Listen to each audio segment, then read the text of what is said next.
Welcome to Castle Combe Circuit. It's the media day today. The sun is shining, it's beautiful, and we've moved the studio to the media centre. I've got everything set up. Look, I can even change so we're over there now. Now we're back here. We're going to be catching up with various people throughout the entire day, so I'm going to take that off because I don't want to hear myself. But we're going to be getting interviews with drivers, with teams, with new sponsors for this year. Any of the officials and anybody representing. We've got Bath Motor Club coming on at about midday to talk to us about the rally event that's going to be here towards the end of the year. I think it's November, plus various other things they're up to during the season, and a whole raft of different things. I think we're talking about the Dave Allen Trophy. We really want to promote the Dave Allen Trophy that's happening on Howard's Day, the first race day, Easter Monday. Hence, we've got this media day. We've got people going out and testing. We've got new drivers. We've got drivers changing championships, all sorts going on. My name is Chris Dawes, but I'm delighted to say this first segment, so I'm going to keep going live and then ending after the interview, rather than just broadcasting through the day and you don't know when we've got anyone. But I'm delighted to say that I'm joined by someone who's become a partner in crime, I think, in the media world these days. One of the funny, he's inspiring me to do an after-hours show because there's some stories in the bike world. It's Rob Jones. Hello, mate. Yes, hello, Chris. Yeah, good to see you. Happy yeah. New Year. Yeah, and you, mate. Yeah, it's good to be back here. Don't feel like we've been away, does it? That's right, and a bit of sunshine as well, which is great. So couldn't be better. It is. I mean, it's a bit fresh in that wind, but the sun's out, so that's the main thing. Yeah, I had a very pleasurable ride up this morning on my bike at about 7 o'clock this morning. Oof. So, yeah, really nice. Yeah, I think mine was about the same, but at least I was in the warmth of the car. Yeah, so. I have my heated grips on. Oh, nice way to do it. I think that the main objective of this session is that we want to really catch up about the bike race weekend and bike track days that are going on. I know we touched on it on a previous episode, but since we're at Media Day, we really want to launch that to everybody to get involved. I think what we did last year, Max Simmons, commercial manager, we got some bikes along to these days to promote what we do at Castle Combe with the bikes. And what we've done this year is we've got some displays along the end of the paddock area. We got the West Wilts Vintage Club here with some old bikes. We got Bath Classic Club, some classic bikes. We got a couple of our regular customers turned up as well with their bikes to be able to talk to people and actually talk to someone who's experienced our track days. I think we've got 14 days this year. We put an extra win in on a Saturday as well. So we've got 10 normal days. Yeah. And we've got 4 premium days, which are the premium days are for experienced track day riders who've done, we'd like to say, who've done 10 track days, or holders of an ACU racing license. Okay. So they're completely experienced days. They're very good value for money. There's more track time, and we're not so strict with the sighting laps. We just do those at the start of the day, so you get much more track time. Got you. So once they go out again, they've already done it. That makes sense. That's right. I have just quickly grabbed the piece of paper because you and I were saying we're already trying to get up to speed. So bike track days, Wednesday, 9th of April. They're always Wednesdays, right? They're always Wednesdays, and our first one's next Wednesday. Oh, wow. Yeah, of course. Yeah. It's 9th of April. Yeah. 23rd of April, 21st of May, 4th of June, 18th of June, 9th of July, 23rd of July, 20th of August, 3rd of September, 22nd of October. That's right. That's a lot. That's a lot. And plus, I always take part in the, I do normally look after the private circuit hire with the bikes as well. Okay. So I think I've got 17 days up here this year. So plus the race meeting. So fantastic. Yeah. So it's living great. the dream, mate. It is, mate. Yeah. So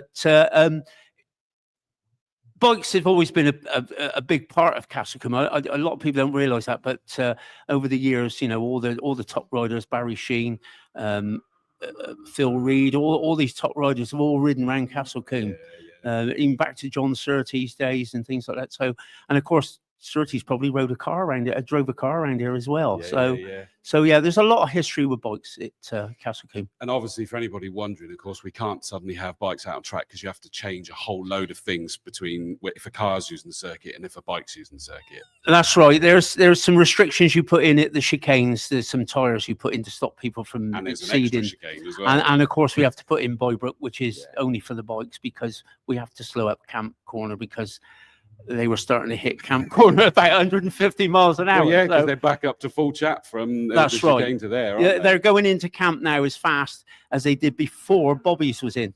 Wow. So that's how it's moved on. So, Yeah, and that's so all down obviously, to the acceleration. they've that's got now, right, mate. isn't it? Yeah, well, you know, the super bikes now are over 200 brake, and they're less than 200 kilos in weight. So power to weight ratios are pretty incredible. It really is. Yeah. Don't forget, if you're watching, by the way, bang in any questions or comments. We can put them up on screen as well. It's lovely to see you piling in and watching. I know we've already had John Green. Hello, John. Hello, mate. Good to see you're watching. In terms of race meetings, it sort of flip-flops between whether it's 2 meets or 1. This year it is the 1. It's just the one, yeah. Quite late, actually, isn't it? It's in October the 11th, is 11th it? and 11th, 12th, that's right. Yeah. So that's with NG Road Racing Club. Yeah. We always call it the Castle Combe National. The Motorcycle National. That's it, yeah. Well, no, I keep always going to call it the Grand National, which of course is at 4 p.m. That's later right. today, but it's not that. Yeah, so that there is a test day on the Friday, but that will be the conclusion of the club's championships for the year as well. Really? Yeah, and of course, Wow. the King of Combe. We always have a King of Combe. So at the moment, the reigning King of Combe is Charlie Nesbitt, British Superbike rider. But of course, previous to that was our very own Max Simmons. He won it 2 years on the trot. So bounce, wasn't it? That's Get right. well soon, Max, because he's just having an off. He's having his foot sorted out from a bit of an off he had in Spain. Yeah, poor chap. I feel for him, but I have been there. I can imagine. I can imagine. It's the joys of bike racing, isn't it? That's right. I mean, that's really exciting. I said to you, it's like quite late. But that is a wonderful addition, is that we actually get the climax of the championships. That's right. As a commentator, I love it when we get to that's right. It's a nightmare working out who's how many points they got. And I have the privilege most times is that we have our resident accountant, Ian Sandman, that comes on the comms team and he works it all out for us. He's brilliant. I don't do quick maths, but yeah, he does. So in terms of the race meet, that's cool. We know that we can come. Does it give us an idea? Do we know what's racing there over that? I mean, it's the club championships, and you know, so you've got power bike, open. We got the 250 GPs. We got some new classes this year. There is a Power Bike Cup, which is for bikes up to 2006. So it's anything pre-electronics. So no traction control or anything like that, anti-wheelie or anything like that. So it gives obviously the power bike is the latest type of bikes. You've got to be really competitive, mate, and it gives people perhaps with a lesser budget to get on the podium, if you see what I mean. Yeah, I like it. It's been a difficult week in bike racing, though. We've had British Superbike, top British Superbike team. Yeah, I know. It's awful. Not able to take part this That's year. right. And I saw another one of a road racing team not able to take part. That's right. That is, well, that road racing team is linked to the other one. That is their road. I think you find that's their road racing side. Got of the deal. Sense. Yeah. I mean, that goes to show how tough it is now. It is, mate. Yeah. And that is a real shame. And there's now top level riders scrubbing around trying to find riders That's right. at the top level. And what a lot of people don't realise with bike racing, until you hit the top, you're funding it yourself.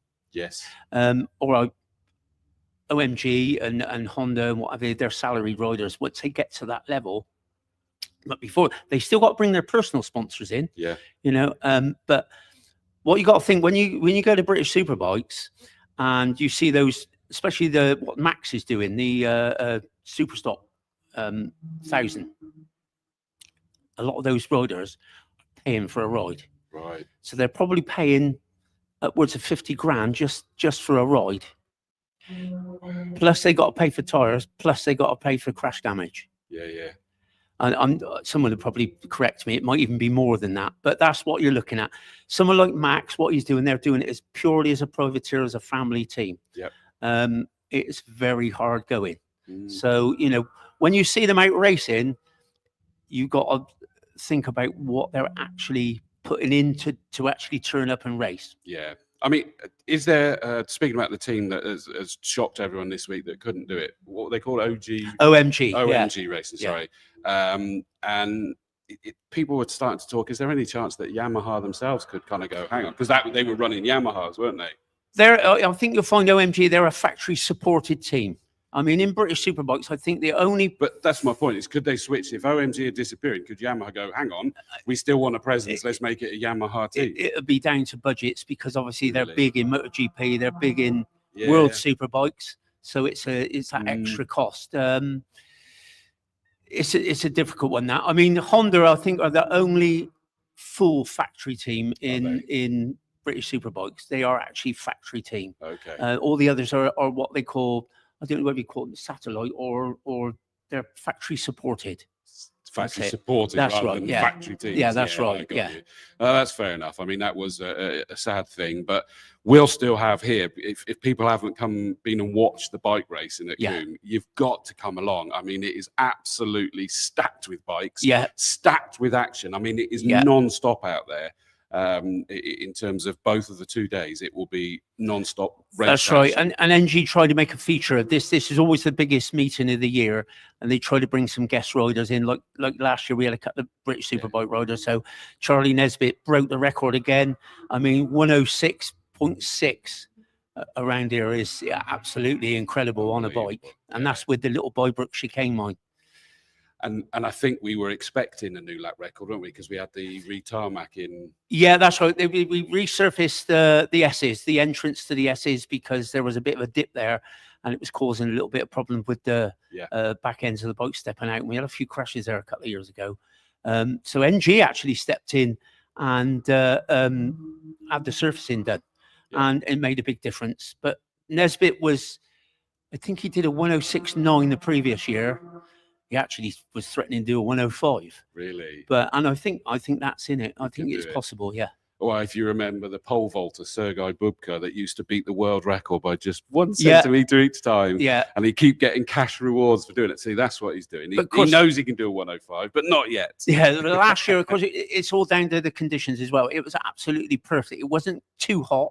It was perfectly dry. It was absolutely perfect conditions, which makes a difference. October. Yeah, it could be either way, mate. It could be like this. Yeah. It could be pouring with rain, couldn't it? So, but then, as we know in this country, it could be that during the summer. We just never know. But it's always a big event, and there's lots to see. And the bikes are quick through here, mate. Especially going through Folly.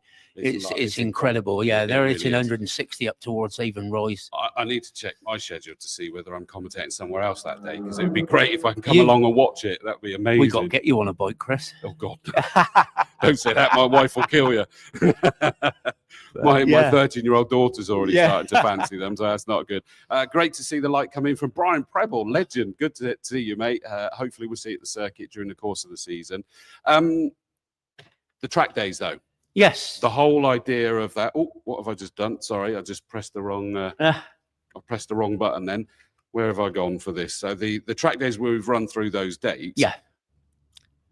I think you said, for example, we're fully booked for the first. I think we're fully booked. I don't know where Emma's gone. I think we're fully booked for most of the year for the normal track days. Really? I think there's some available spaces on the premium days. But keep your eye on the social media with Castle Combe and what have you, because if spaces become available, they're put on straight away. Yeah. And I think Emma does run a reserve list. And the big one there is also, I'll say, is don't sort of sit there and think, it's not going to be till the back end of the year. I don't need to worry. Yes, you do. Yeah, get in there. Quick. You know, they were booking, as soon as it went live, they were getting booked up. That's amazing. Yeah. But I think the difference is now, Chris, is we've made little tweaks to the day throughout the last couple of years. We've got more track time now. It used to be strictly 10-minute sessions for our normal days. We've now got that up, providing we don't have any problems, we've got that up around about 14 minutes. Okay. So it's a big difference. Yeah. we've got a new noise system as well, which is helping because we're not getting the failures we used to get. Okay. So that's obviously moved things on a little bit. And I think we're one of the less expensive ones as well. Really? Compared to a lot of the other big circuits like MSV and that. £145 per bike, extra riders £25. Yeah. And as it says, and the premium days are is it 165, the premium days? Not sure. You'll have to go on to the. Oh, there we go. Premium days, £170. That's it, 170. 7th of May, 17th of September, and 8th of October for those. CastleCombeCircuit.co.uk for that. But there's only 4 groups with the premium days. There's 6 groups with our normal days. Okay. 4 groups with the premium days, 15-minute sessions. And if we don't get any problems, they sometimes go up a little bit in time as well. Really? But the good thing, going back to our normal days, the good thing with our normal days, they're really popular for new to track people because we got 6 groups. We got a novice group, a new to track group, an experienced group, and then intermediate groups, if you see what I mean. So if you've never been on track before, because of our noise restrictions, there's only 12 bikes out on circuit. Oh, wow. So if you get it right, you got the track to yourself. So it is really popular with new to track. They get an extra briefing. They get a different briefing to the normal, the regulars, a little bit more intense. And we've got a team of instructors that are always here and available. And if you want sort of a little bit of one-to-one throughout the day, it's all free of charge. Love it. I love it. So this is for people that they're road bikes. Yeah, road bikes. You come here on road, but we get all sorts, mate. We get road bike. We get people with their, hardened track day riders with their van with all the kit, much like a racer. We get some racers turn up, especially with the premium days. But of course, we're quite popular for people just ride into the circuit. Of course. On their road bike and enjoy it. And it gives you a chance to ride the bike with all the restrictions out on the road, and they're too busy nowadays, the road. So it gives you a chance to ride the bike how it was intended to be ridden, if you know what I mean. Yeah, unleash open the taps. That's right, yeah. In the right place to do it's a safe environment as well. So and instructions available as well. And instructions completely free. There's normally at least 6 of us here. And how does that work then? Do you just come and see us? We generally loiter around up by the Avon Bridge. But the actual instruction itself, presumably there's speaking, but then do you go out on track behind them or something? Yeah, well, throughout the day we're out on track. Really, sometimes there's travelling marshals in some respects, I suppose you'd call it, just keeping an eye on what's going on. But people come up, they say, any chance of showing us round? We take them out, we lead them round for a couple of laps, show them the line of the circuit, then we follow them for a few laps. We come in, there's a little board around the back of the signing, around the back of the noise box. We can do a little debrief. Yeah. And, if you want to work with us all day, you can. Most people they want you to show the lines and then they're happy, Yeah. But we get other people that come up and they go out nearly every session with an instructor, which is fine. It's great. Yeah. Love it. Great chance to get out there. Great chance to learn some of the bits and pieces. Oh, we have got a comment or question coming. Let me have a look at that. It's Tom Davis. Hello, mate. Hope you all have a great day. Thanks, buddy. Appreciate it. Good to hear from you. And we've had more. Ryan Forward, send a love. And Tom Davis, of course, added a like as well. Great to hear from you. Anything else that we need to say on this? Yep. Yeah, just one thing we do. We have a partnership with NG Road Racing, obviously because of the race meeting. But a team of us instructors here at Castle Combe are ACU rider coaches for NG Road Racing Club, which means, especially on the test days before the race meetings, we had one on the practice weekend we had here. We do ACU assessment courses. So if you're going for your ACU racing license, that's to get your race license. Much like your ARDS thing that you're involved with, Chris. It's a classroom in the morning, and then we go out on track in the lunchtime, and we assess the riding. There's a syllabus we follow, and then we sign you off and get your race license. Now, we did one with the test weekend. We obviously do one on the Friday before the race meeting, and I think there is a plan. I haven't got any dates yet, but we'll probably do a couple in with our track days this year as well. Okay. But you book that not through the circuit. That is all on the NG Road Racing website. It's their training academy, and all the information and who to contact and what have you is on there. Cool. So, like I say, it's a great thing, Chris, because when I started many years ago, you used to have a medical then. he tells you you're mad enough to do it. Yeah, yeah. And then you put your form in for your license, and it comes through the post. And no one actually said, "Well, can you ride a motorbike?" You know, so Really? yeah. So nowadays, 200 horsepower bikes, mate, you got to have a little bit of experience under your belt. 100%. So that's what it's all about, really. Good grief. Well, Yeah. castlecombecircuit.co.uk, whether it's the track days, taking your bike out there with instruction, or just to actually feel the bike in its true sense. That's what it's all about, mate. And of course, you've got a race meeting. What did we say it was? 11th and 12th of October. Packed. Get down. If you've never been, get down. If you have, I think you've probably already got your tickets because you know how good it is. It's absolutely epic. But Rob, thank you so much for coming in. Excellent, mate. Yeah, thank you. Much appreciated.